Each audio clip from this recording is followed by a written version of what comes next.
Saludos a todos. Quiero grabar unas palabras para todos los que me escuchéis desde España o desde otros lugares. Unas palabras urgentes que dirijo a mis amigos desde Atenas, desde esta Atenas cada vez más herida. Quiero informaros de una situación que nos atañe a todos y que por su gravedad está consiguiendo que en los últimos tiempos cualquier otro asunto de los que nos ocupan parezca casi una frivolidad.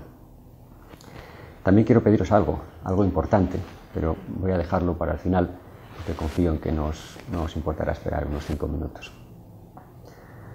En los últimos tiempos, el discurso político y mediático de España y de otros países europeos ha sido decir, en tono de alivio, que nosotros no somos Grecia, que nuestra cuenta de resultados es mejor y que los griegos, en el fondo, se merecen lo que ahora les pasa por ser vagos, díscolos y propensos a huelgas y manifestaciones.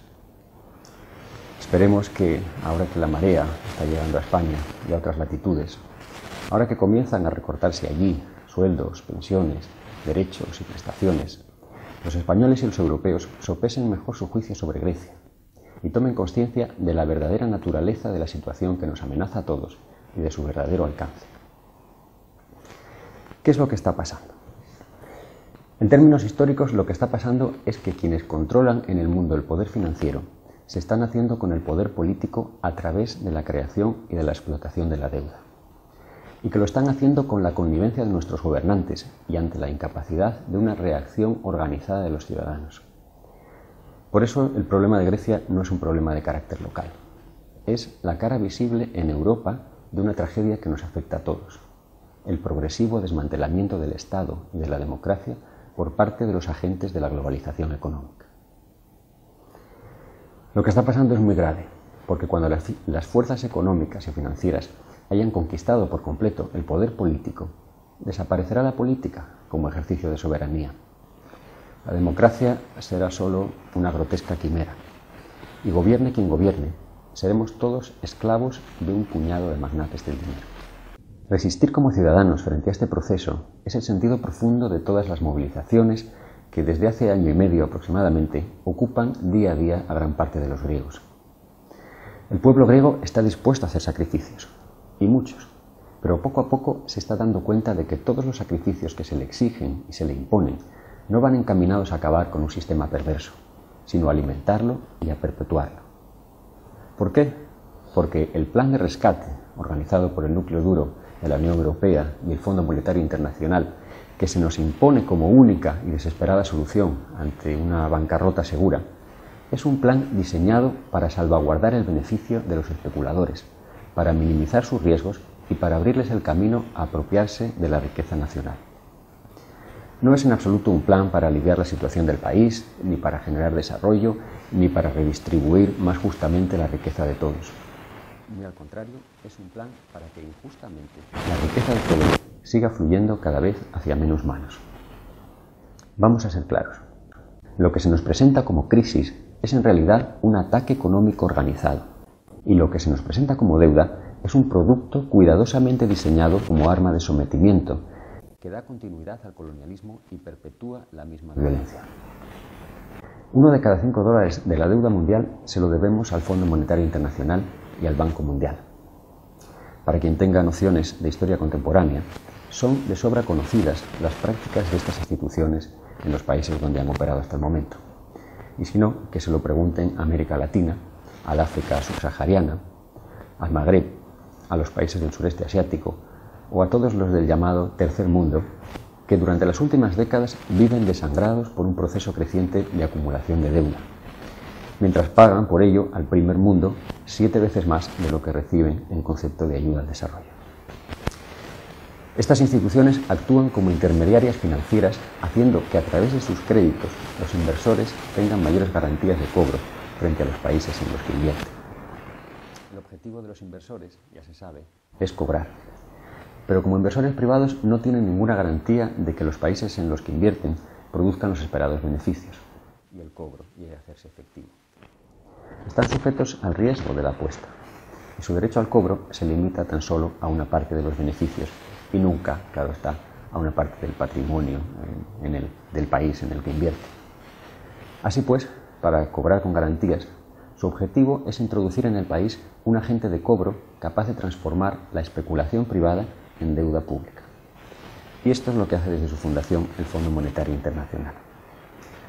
Para conseguir esto hay que conseguir la connivencia de determinados políticos, y esto es lo que han conseguido en Grecia. Ahora, gracias al efecto conversor del Fondo Monetario Internacional, Grecia ya no le debe dinero a los especuladores privados directamente, sino a otros estados, lo que hace el impago más complicado. Y ahora hay que responder a esta dudosa deuda con el sudor de los contribuyentes y, lo que es más atractivo para los inversores, con la riqueza nacional, que el propio gobierno se ha encargado de comprometer como aval, más allá de lo inalienable en el texto de los protocolos que hace poco acaba de firmar. Vamos a ver, ¿es Grecia el país más endeudado de Europa o del mundo, como quieren hacernos creer desde hace tiempo? Por supuesto que no. En deuda externa en millones de dólares ocupa el puesto 18. En deuda externa con relación al Producto Interior Bruto ocupa el puesto 9. Y en deuda per cápita ocupa el puesto 15, muy por detrás de Francia, Alemania, Inglaterra o Suiza, e incluso a bastante distancia de España. Tampoco ocupa el primer puesto en cuanto a endeudamiento privado, ni en cuanto a gasto público, ni siquiera en cuanto a número de funcionarios. Eso sí, es el país de Europa con más alto índice de precios al consumo en artículos de primera necesidad. Y la mayoría de los griegos llevan mucho tiempo teniendo que recurrir a la familia, al pluriempleo y al trabajo precario para poder llegar a fin de mes. ¿Qué es entonces esa deuda? Esa deuda, en nombre de la cual Grecia está siendo obligada a contratar el mayor préstamo de la historia de la humanidad, es en un 90% bonos del Estado. Y los bonos del Estado no son exactamente deuda, son mecanismos de inversión, libremente negociables en el mercado de valores, es decir, apuestas con dinero en las que se puede ganar o perder, y en esto hay una gran diferencia. Actualmente el capital que se mueve en el mercado de préstamos a nivel mundial es de 1.000 billones de dólares, 1.000 billones de dólares, mientras que la producción anual del planeta es solo de 57. Esta abismal diferencia es lo que explica, es la causa del endeudamiento del mundo. La causa no radica en el déficit real, sino en la necesidad que apenas 1.600 inversores tienen de explotar ese capital. En las últimas décadas, económicamente hablando, hemos construido un mundo que no solo es injusto, sino absurdo. Y sin embargo, parece que hay que hacer todo lo posible para que no se venga abajo. Así, sin ir más lejos, hace apenas 2 años, Grecia rescató a los bancos con 70.000 millones de euros de los contribuyentes, dicen que para evitar desastres mayores. Y ahora hay que rescatar también al sector financiero, nuevamente con el dinero de los impuestos de los contribuyentes. Mientras tanto, atención, el 50% del dinero que se mueve en el mundo lo hace a través de compañías offshore creadas en paraísos fiscales para evadir impuestos y para mantener el total anonimato de sus propietarios. Solo en Grecia operan más de 4.000 offshores y en los últimos 10 años se han fundado en el mundo más de 1 millón de estas empresas inventadas por los especuladores anglosajones. Hoy los golpes de Estado los dan los financieros. Al pueblo griego, siguiendo los dictados de la Comisión Europea, del Banco Central Europeo y del Fondo Monetario Internacional, se le suben los impuestos, se le recortan los sueldos, se le expulsa del trabajo, se le arrebatan conquistas sociales y sanitarias, se le impone la privatización de sus empresas estatales, se le obliga a poner en manos de inversores extranjeros la riqueza nacional de su país, se le fuerza a comprar armamento a sus acreedores y se le pide encima que pague tasas solidarias. Mientras se está subvencionando a los bancos y ni siquiera se plantea la imposición de una mínima tasa del 0,1% sobre las transacciones financieras internacionales, una tasa con la que podrían recaudarse anualmente más de 600.000 millones de euros, más de la supuesta deuda griega, sin tocar el bolsillo de los contribuyentes ni el hambre de los pobres. Pero esto no se hace, debe de ser inmoral. Mientras el mundo funcione así, ni los políticos ni los financieros tienen autoridad moral para imponer los sacrificios que pretenden. ¿Y qué podría hacerse? Me diréis. ¿Qué es lo que no se hace? Ante todo, a lo que está llamada la ciudadanía europea, si es que existe, en Grecia, en España y en todos los países de Europa, es hacer frente común contra el abuso, es a exigir a los gobiernos que frenen a los especuladores o que se vayan a casa, que obliguen a los inversores a asumir el riesgo de sus descabelladas operaciones, en vez de acudir en su auxilio con el dinero público cada vez que sea necesario para que siempre salgan ganando. Hay que pedirles que gobiernen, en definitiva, para el pueblo que les confía el poder y no para sus propios intereses. En el caso de Grecia, la ciudadanía europea debe apoyarla a negarse al reconocimiento de esa deuda. Cualquier plan de renegociación de la deuda será para terminar en quiebra y sometidos a las condiciones de los prestamistas. Todos, no solo Grecia. El camino del endeudamiento es un pozo sin fondo, como ya ha demostrado repetidamente la historia. Así pues, hay que exigir que cambie la práctica política actual. Hay que detener de inmediato el pago de la deuda. Hay que esclarecer el origen y la naturaleza de esa deuda, ver si hay culpables de delito entre los responsables del endeudamiento y determinar con precisión qué parte de esa abultada cantidad no es sino una deuda odiosa, contraída contra los intereses de la población de un país con el completo conocimiento del acreedor, de acuerdo como se definió, como Estados Unidos definió este concepto, lo acuñó en su propio beneficio tras la guerra con España por la independencia de Cuba. Y una vez esclarecido todo esto, una vez castigados los culpables, se decidirá entonces con serenidad y justicia por medio de qué préstamos, de qué ventas o de qué nuevas medidas habrá que hacer frente a la deuda legítima. El déficit real del país en la última década es solo un 4% de esa supuesta deuda.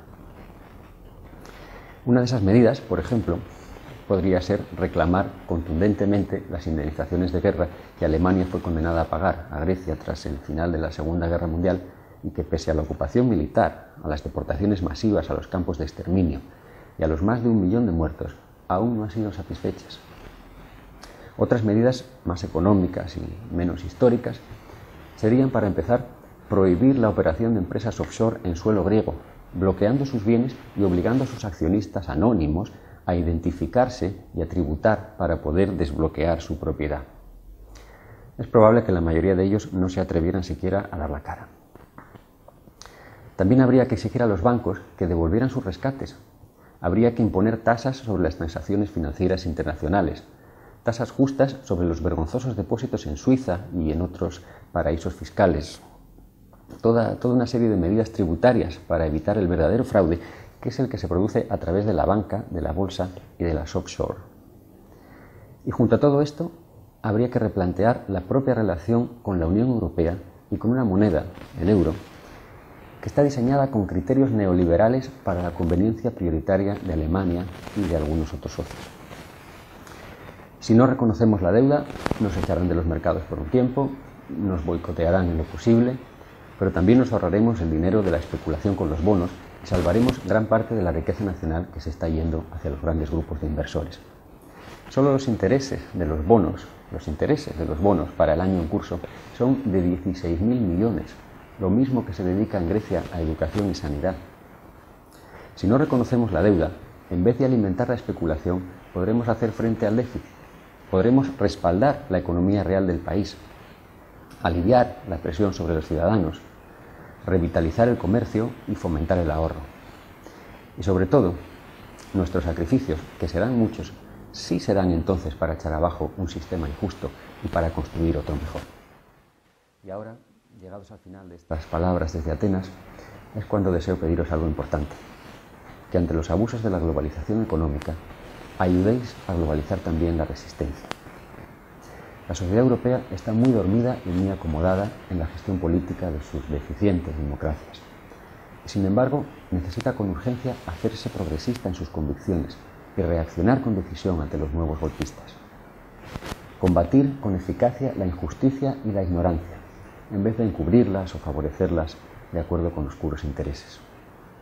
Y esto debe hacerlo por el bien de todos, porque quienes disfrutamos más que otros de la libertad, del bienestar y de la cultura, tenemos esa deuda moral con el resto de la humanidad.